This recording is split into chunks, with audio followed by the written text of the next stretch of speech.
But in the summers, it was, like I said, a lot of basketball, a lot of watching music videos. Roll me Mac.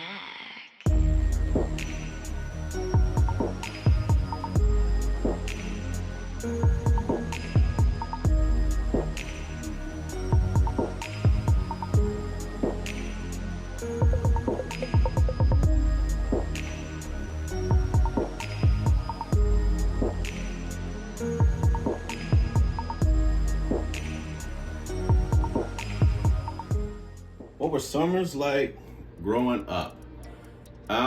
Summers were quite fun, if I'm being honest. They really were. The summers were a really, really good time, man. I remember summers when we were in Cuba. I remember going to summer camp. I remember going when we first moved to Lexington Park, Pax River, when my dad got stationed there. I went to summer camp, and moms used to pack like the usual like snacks and shit for kids that age, Dunkaroos, Lunchables, and shit like that. I would never eat the cheese, and I would eat the crackers, the meat. That cheese would always stay, and and everything else would get fucked up. But for the most part, or sometimes we just stack them. You know what I mean? You just stack the meat and just eat that, or stack the crackers, but different combinations and all that shit. That's one thing I do remember about summers, at least there. Summers being outside too. You know what I'm saying? Like sometimes we would go to my grandmother's house for cookouts, things like that. Playing Nintendo with my cousin, trying to get on the sticks for Super Nintendo. Street Fighter those battles trying to get on the sticks. But I mean, that's were early on summers, and then summers as I was approaching like 11, I started like mimicking the toxic shit I would see, my older cousins and my uncles do. You know what I'm saying? And I was starting to venture into like girls. I didn't really know what the fuck I was doing, but I would try to mimic all the things I saw them do that I had no business doing. So if my cousin was trying to sneak a girl in the house, I was trying to sneak a girl in the house. If they were trying to fuck said girl, I was trying to fuck said girl. You know what I'm saying? Like in my own thing, not the same girl, but like on my own thing. You know what I'm saying? Like when I started staying home alone, and this is at a very, very, you know what I'm saying? This is at a young age, man. Like I was looking for male guidance and just figuring out what are we supposed to be doing as men? What are we as little boys? What are little boys supposed to be doing? I'm hanging around kids talking about they having sex, so I'm trying to, I'm trying to fit in so that I can be cool and be, you know what I'm saying? Again, just it was all about fitting in, being accepted by doing things that I had no business doing. And, those summers were very interesting. You know what I'm saying? Like, for me and a lot of my, I would say my tribal members, Burbage Grant tribal members, we would go to the pool a lot. We go to the pool trying to see girls. We go to the pool just, playing around. And then we would ride bikes trying to find, whoever was playing basketball and find out who had their goal lowered. And so we could dunk because, we were still kind of short at the time. I know a lot of times we used to do, like when mom really got into the church, we started going to vacational Bible school. And vacational Bible school sucked at first. And then I realized that there's girls that are forced to go to vacational Bible school just as much as I am. So it was a very opportune time for me to kind of do what my mother wants, as well as getting what I want, as far as like trying to again carry out the same plan that I saw my cousins and my uncle do. You know what I'm saying, or talk about rather. But they were good times in the summer. Summer was filled with mini popsicles, like a lot of fried fish. You know what I'm saying? Fish cookouts from whatever catch was gathered in the day by my dad. Like if he went fishing or something like that. One time he got this baby shark. Don't sing that damn song right now. the shark was in the freezer, and I just remember looking at it, and I was like, "Fucking shark in the freezer!" And I am, and little me is like, "I'm gonna get bit." You know what I mean? Don't judge my little dumb ass. You know what I'm saying? Back then, 11-year-old me, 10-year-old me, whatever it was. But in the summers, it was, like I said, a lot of basketball, a lot of watching music videos. That's probably my favorite pastime was probably watching music videos on BET, MTV, and VH1 throughout the summer. That was kind of like me studying, learning the past, learning music from my parents' time, learning music from my time, learning like all the hip hop, every big hip hop record. I mean, every song, I could hear a song from 1991 on until I graduated, and I can tell you when it came out because of all the studying that I did. Like the summer hits, you know, it was I Know Jay, Love You Down, which is, you know, a cover of Ready for the World's Let Me Love You Down. And it's like, you know, it's like that ATL, Bankhead music, you know what I'm saying? Like club music or whatever.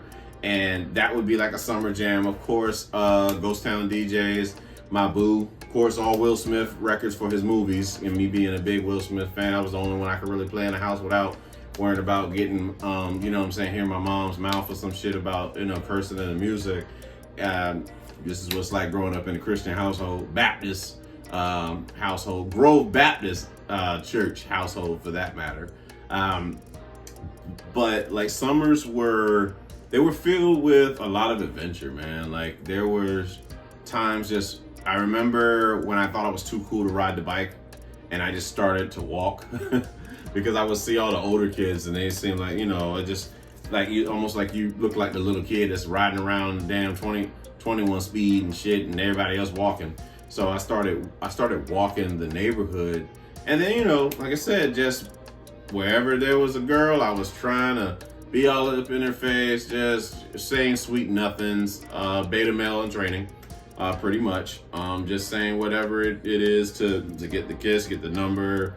As much as I talked about getting the draws, I was too afraid because I had this fear that I would get her pregnant. I really did. But whoever it was, I was going to get them pregnant because I didn't know what the fuck I was doing. So it's like, all right, this is what's going to happen. But, I mean, the summers, King's Dominion, you know what I'm saying? Like we went with our church. Our church used to go to King's Dominion every summer. Every summer, sometimes family members, we would have like family reunions and we would go to King's Dominion back when Volcano was popping. Volcano was the shit, yo. Like back in, I want to say like 1998, like when Volcano first came out, Volcano was the shit. I mean, it's now been changed to the Intimidator, like the Dale Earnhardt ride, but the Volcano at King's Dominion was like, that was that one. And then Shockwave 2. Shockwave was wild because we had heard that somebody died on the Shockwave, like in middle school. And so, you know, it's like you hear shit like that and you ain't really, you ain't rode roller coasters yet. You kind of afraid, but that was like summer. Summers were going to Ocean City, making sure that you got salt and vinegar fries, corn dogs, pizza, taffy, popcorn, like caramel popcorn. My mom used to get like the little 3-joint with, I think it was the butter, the caramel, and I think cheddar, and the cheddar popcorn. So butter, cheddar, and the caramel joint. And I used to go there and get that. Of course, going into arcades, me and my cousin would play WrestleFest. That was like our shit. Like going to Ocean City, being able to play WrestleFest was a dream because I was a very big wrestling fan. Hulk Hogan could do no wrong in my book. Ultimate Warrior, those were my two guys, like Hulk Hogan and Ultimate Warrior. I was nuts for that. I had a wrestling buddy, Ultimate Warrior wrestling buddy, that my grandma got me, you know, for that. I remember that for Christmas of '91, right before we moved to Maryland, where she, you know, we ended up living with her for like to finish out the school year. But like those were priceless moments in the summers. And then once I started working, my summers became that. I used to work at McDonald's, like I said, on Western Branch Boulevard, in Chesapeake, or Churchland, however you want to call it.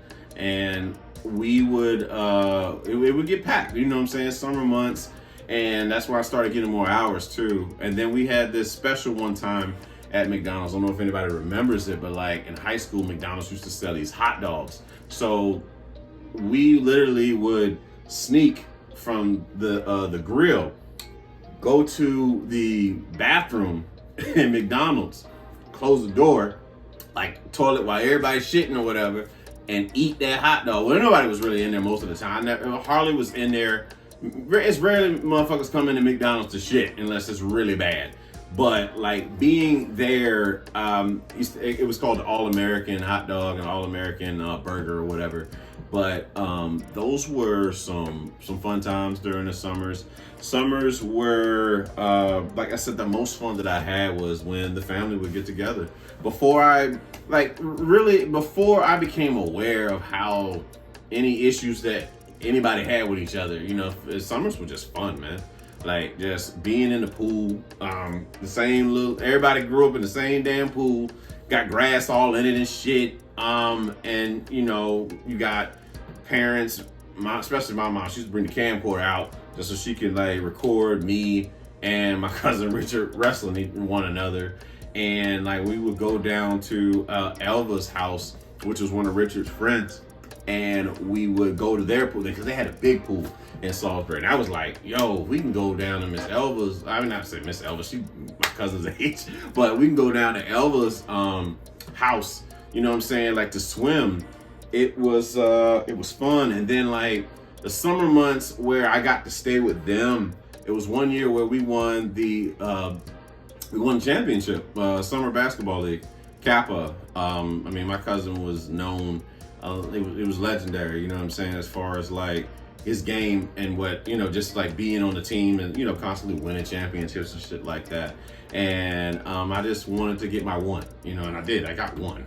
And it was fun. It was fun that year. It was the year I think I had a wingworm in my fucking head, and I came back to school with that shit. That was a fucking nightmare. I got so many jokes, man. Like there's so much traumatic shit that went down in that classroom. Talking about like the globe and shit, patched up zebra head, or all kind of evil shit to say to a child.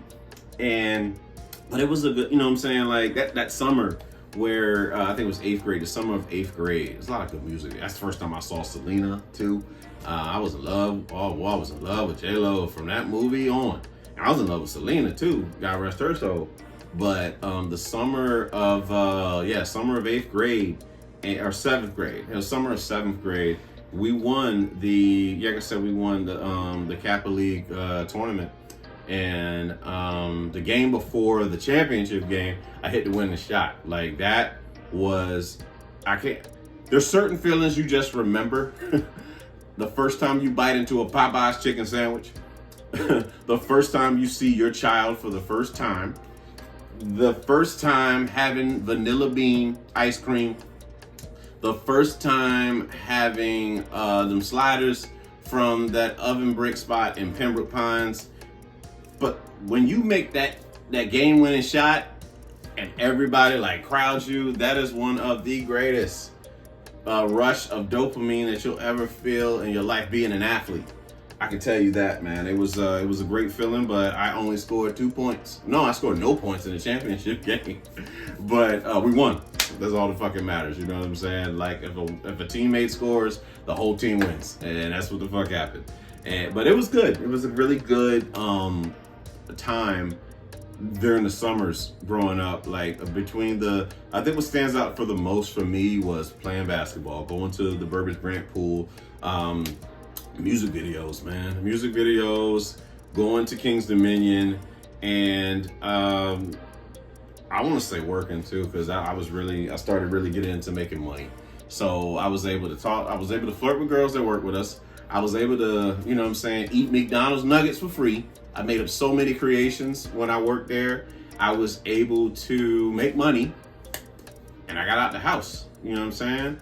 So my life was, you know, I remember my shifts. I would work from like 3 to, sometimes 3 to 12, 4 to 12, 4 to 11. No, I think that's what I would do. I would only say, yeah, because I made sure I got off before anybody, robbery hours pretty much. So I'm like, all right, I'll give you 10 o'clock, nigga. So sometimes I work from like 3 to 10.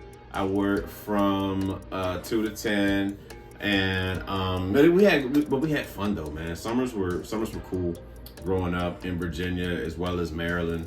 And you know, everybody that spent those moments with me, like going around Burbage Grant, my man Mac, God rest his soul, you know what I'm saying? We used to all just ride our bikes to places to play basketball or football, or play video games at somebody's house, or just sit around and, you know, act like we knew what we was doing with girls and stuff like that. But it was a great time growing up. A different time, you know. We didn't have cell phones. We lived in the moment, and we enjoyed each other, you know. We had the internet, that's about it, but for the most part, we, you know what I'm saying, we just enjoyed each other, each other's company, each other's energy and all that stuff, man. Those are memories that I'll cherish for the rest of my life.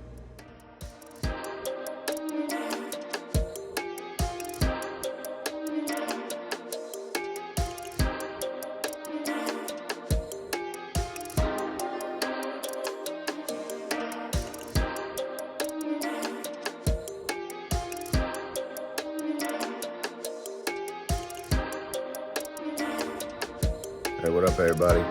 Yeah, do me a favor real quick. Just hit like, subscribe, and of course comment if you have anything, you know, obviously to mention about the show.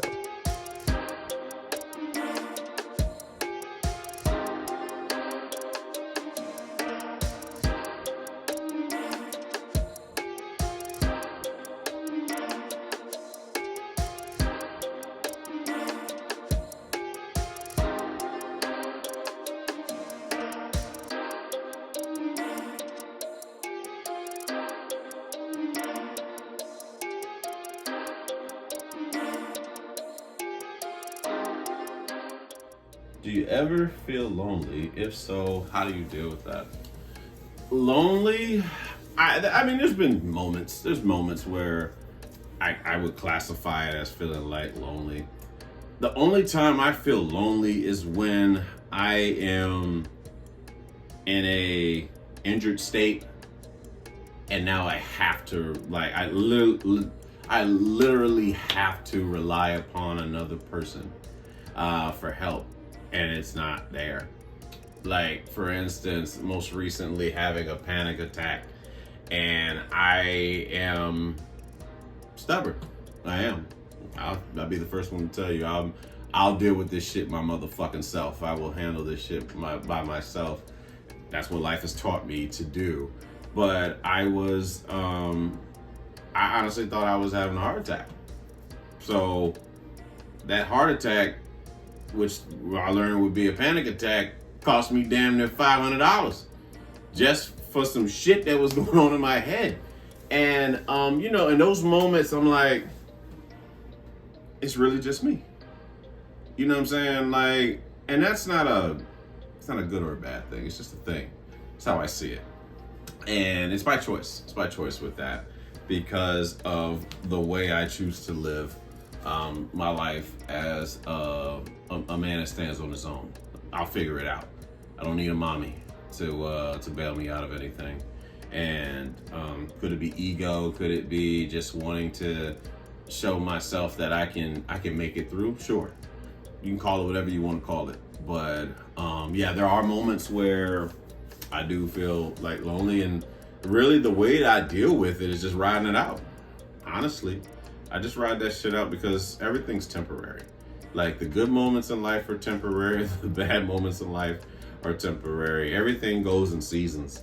And I try to prepare for the next season as much as I can with the knowledge that I have. And but I think for the most part, I get by. Like I said, I get through and I come out on top. That's what she said. And it's rewarding. There are days where I seem to fail longer than others, but eventually I will figure it out and overcome said challenge. It's not easy. It's very challenging, you know, to go through life and having to you know, like, again, choosing to have this mentality that I'm just gonna figure it out. somehow, some way, I'm going to figure out how I can get through this obstacle without having to call on help. Now, I'm not gonna say I've never called on help. I'm not gonna say that. I definitely have asked for help when it was like definitely needed. There was one point in time where I tried some kind of weight loss shit I saw online, and I drank too much lemon juice, and that shit fucked my kidney up, and I could not move on the couch. So I had to call my best friend, and I didn't mean to wake him up at like 1 in the fucking morning, but we was at the fucking ER all night, and I'll forever love him for that. And for riding, what I'm saying, for being able to take me, him, and his then wife, what I'm saying, like took me to, we rode to the ER from Homestead to Miami. You know what I mean? Like to the heart of Miami. It's a 40-minute ride. I'd taken at 1 o'clock in the morning, but that just shows the character in which I would say about my best friend. That's nothing. You know what I'm saying? Like that's just the tip of the iceberg when it comes to what that man is willing to do for those that he values. You know what I'm saying? Those he loves and people he just wants to help, man. Feeling lonely. It's never like, like some people see families out or something like that. I'm like, damn, I wish I had that. I don't, what I'm saying? I don't look at that and be like, man, I wish I had that type thing for me. Not anymore. I used to when I was like much younger, because I don't know their story. That man could be trying to swap places with me. That woman could be wanting to swap places with me. And feeling like the grass is always greener. And for the, and again, that's because we're always looking out the window instead of in the mirror to recognize what we have, man. And we have so much in us. But yeah, there are times where you do feel, I have felt lonely. And I dealt with it really just by riding it out. Like I observed the thoughts, but I didn't absorb it, just a common practice that I try to teach myself throughout my days living on this earth is to just let these thoughts just pass. You know what I'm saying? Like they didn't come to stay, they came to pass. There's ships in the night passing through, and it's just part of it. It's now, I guess the only way I can put it, man. It's part of it. 1 minute you're wishing that you had people around you. The next minute you're wishing that you had silence. Never satisfied. So I just do my best to try to not focus on the fear in my thoughts and just embrace the present moment as much as I can. That's what I attempt. Like I said, that's what I attempt to do. Whenever those moments kick in, I am just grateful, right? Just grateful for what I presently have, doing the best to kind of overcome a lot of shit that I took on, in my life. And I mean, it's like I said, one day at a time, right? Just one day at a time. And I say it's working pretty well. There's times, there's one thing being alone, and there's one thing being lonely, and I know the difference between the two. And I'm not Superman. I have felt like loneliness at times, but I'm able to overcome it. It's just I have to change the way I'm looking at the situation. And if you can change your thoughts, you can change your life, and the way you feel. Everything you're feeling is based on what you're thinking. So if my thoughts on the situation is that of something of the negative, or that of the parasite, or if it's something positive, or that of the ally, as Don Miguel Ruiz talked about in The Mastery of Self, like you can look at both the same scenario from two different angles. And a lot of us tend to focus on what they don't have, so they look at it from the negative, And I just try to learn. I try to learn the best I can to look at things from a positive standpoint as much as possible, and I try to pass that on to my peers. But at the same time, I gotta worry about me. I gotta focus on me, and they can continue to have their pity party. I'm just gonna continue to focus on me and just try to grow. You know what I mean? But loneliness. Do I ever feel lonely? I do. And how I get through it, just ride that bitch out.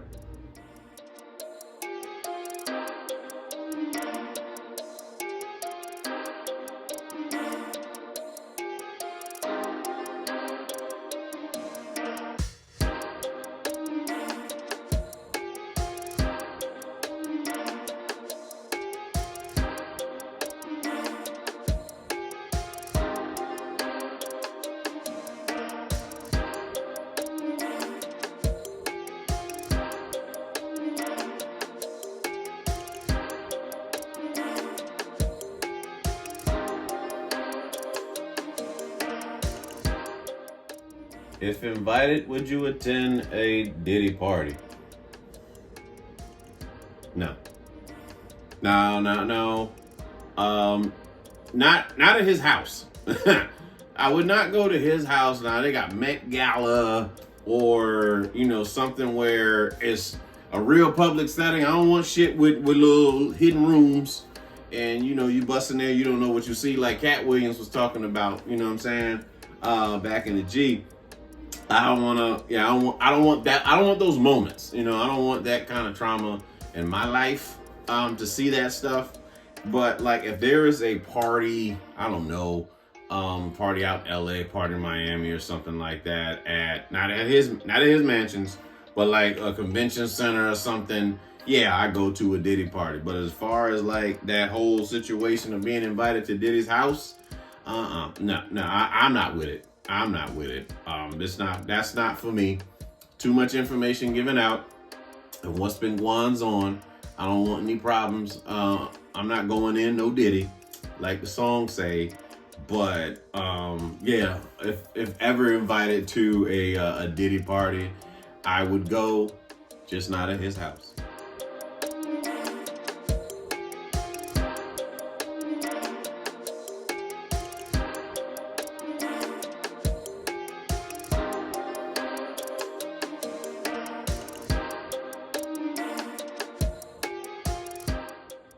What was the best family vacation you went on coming up as a kid? Ugh.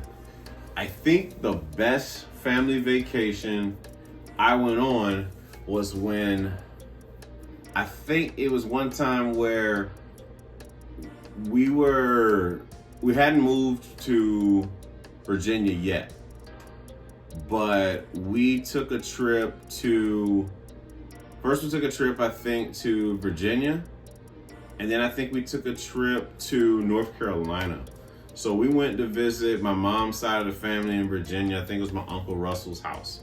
And that's the first time I watched Boomerang. And my mom tried to cover my eyes during the fuck scene with Eddie Murphy and Robin Givens. You know what I'm saying? And Robin was bad too. Robin Givens was a bad motherfucker in '92. And like, I remember us going to, we went to North Carolina. I think we went to visit my grandma. I saw my uncles, and you know, my uncles are funny as shit, yo. Like, my Uncle Anthony is a riot. My Uncle Vaughn too, he's comical. I think I was able, that's what happened. Because we went to North Carolina and I was able to play video games. I was able to play Super Nintendo with my Uncle Nook, God rest his soul. He's my dad's baby brother. Passed away back in like '97. And he was able to play video games with the controller upside down. I'd never seen that shit before. That was the first time I played Fatal Fury. Fatal Fury was one of those, I think it was an SNK game or a Capcom game, one of those.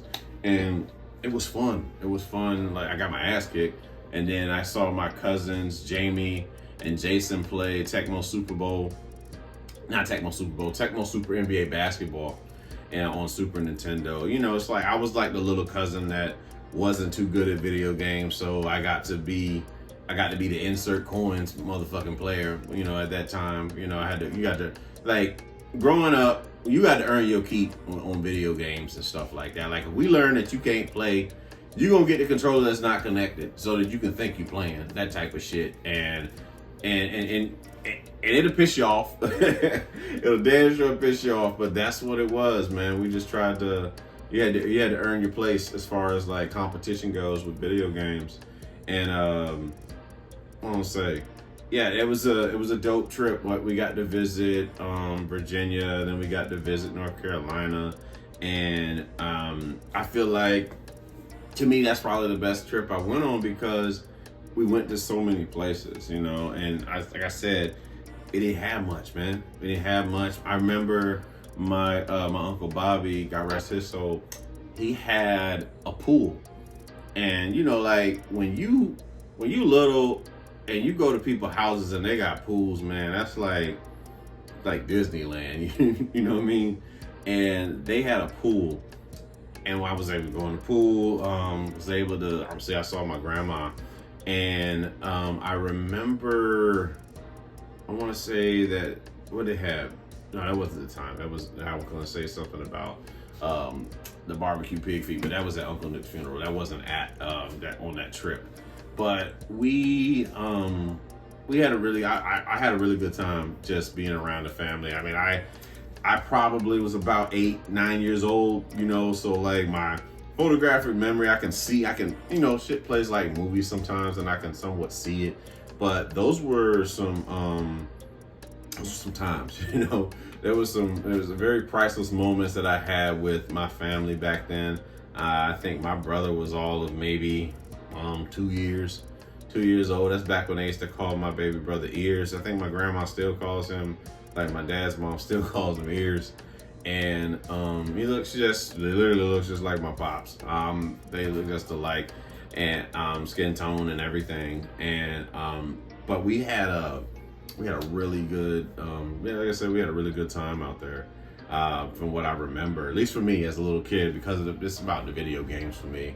I really did enjoy that time there, and then going to be with, like, you know what I'm saying, like chilling with my uncle. And he had a basketball court, and he had his back patio, I think. Yeah, like they had a basketball court in the backyard or whatever. So I used to go out there and just shoot around, as you know, try to get my game up. But there was some good times that I remembered. I'm thinking about it right now as I'm sitting here talking to you guys about it, and I enjoyed it. I enjoyed the trip. I enjoyed being with, like I said, enjoyed being with the family, and yeah, that's probably the best trip that I went on growing up as a kid.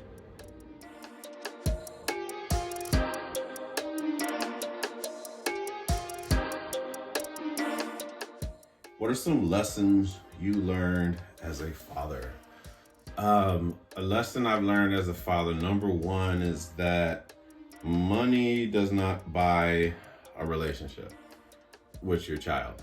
Gifts do not buy a close relationship with your child. And to remember to do what is best for the child, regardless if it makes you look like the good guy or the bad guy. Because that's not why you're in it. You're not in it to become your child's friend. You're in it to be somebody that prepares them for life without you on earth. And it took time for that. Lessons learned as a father.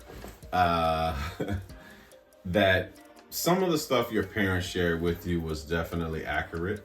And some of the things that they did wasn't the most helpful, wasn't the most effective way, but it's understanding that they did the best that they could with what they had. I mean, what could they do but give you what they were given? And those are the lessons that really stand out to me as a dad, and like remembering to not give up no matter how challenging the relationship might get with your kid. Shit happens, you know, you go through life, and you don't control how people respond to things that do happen in life. So it's being, and one thing I'd say I've learned as a father is admitting your faults, not having so much ego that you're not able to admit when you fuck up in the situation. And you know, therapy teaches that. The therapy taught me that a lot, especially initially on when I first started therapy. Like those lessons of being able to admit to your child about you not being there or why you weren't there, you know, as much as you might have wanted to. You know what I'm saying? Like there's that, it's almost like a sigh of relief, if you will, but at the same time, there's still work to be done because for being a very, very young father, you're still a child. You're a child raising a child, and the child ends up raising you, and coincidentally, like indirectly, if you will. Like there's certain things that you do when you're with your kid and you normally wouldn't do. You look at it more from a mature standpoint and try to grow up. But life can pose a lot of challenges at you, especially in the business of parenting. And you know, you're just gonna do the best that you know how to do at the time, but be open to sharing when you know that you've made mistakes, and be willing to talk to your children about why you felt like why you felt like this could have been done better in another way. Like those lessons that I get from all of it is that to love unconditionally, love yourself unconditionally, right? And to give as much as you can, like gems to your kid, in a way that they can receive it. Now, if you're constantly talking and talking and talking, they're lecturing, they can somehow feel like being very patronizing of telling stuff, you know what I'm saying, as if they don't know how to operate as, an adult. Not an adult, but a child, like to make certain decisions. And, it's just the fear. It's the fear of trying to ensure that a person is on top of their game. And that's all, a parent really wants, is for their child to be better than they were. And sometimes your insecurities that you have in yourself, you can project that onto your kid, thinking that they're going to make the same mistakes that you did. And truth be told, some of our kids are a lot more advanced in decision making than we are. Well, than we were at that age that they're in. And, it's a beautiful thing to see when you can see that your kid has that level of maturity in them. But, there's a few lessons that I learned as far as being, the lessons of being a dad, and just to continue trying to be better every day, and try to contact as much as you can. However, the best method is for contacting your kid, if let's say that the relationship isn't the closest, just do your best. That's all I can tell you. Just do your best and trust the universe, trust God, and they'll do the rest. You just continue to do your part. And for every father out there and that's watching this, for every father that's not watching this, I just want to wish you, the ones that definitely want to be in their kid's life, and happy Father's Day to you. I appreciate you making the efforts that you do make, whether it's a little or a lot. I do appreciate the efforts that you make to be in your kid's life, because a father can change the course of a child so much, man. Like, we are there to manage our kids' emotions and teach them how to manage their emotions. So you have to, like them hothead fathers, got to learn how to manage your emotions so that you can so you can teach your children how to deal with their emotions. They're only going to do what we do in heated situations. So it's like learning to master your own emotions so that you can teach your significant other how to control her emotions, and you can teach and as well as teaching your kids how to master their emotions. So like I said, man, to every father out there doing the best that they can with the knowledge they have, I appreciate you. Happy Father's Day. And to all the fathers in my life, my own father, my cousins, my my brothers in arms, from the military and their families, happy Father's Day to you guys, man. And I appreciate you. That's it. That's all I'm gonna go on. That's it. Good night, kids.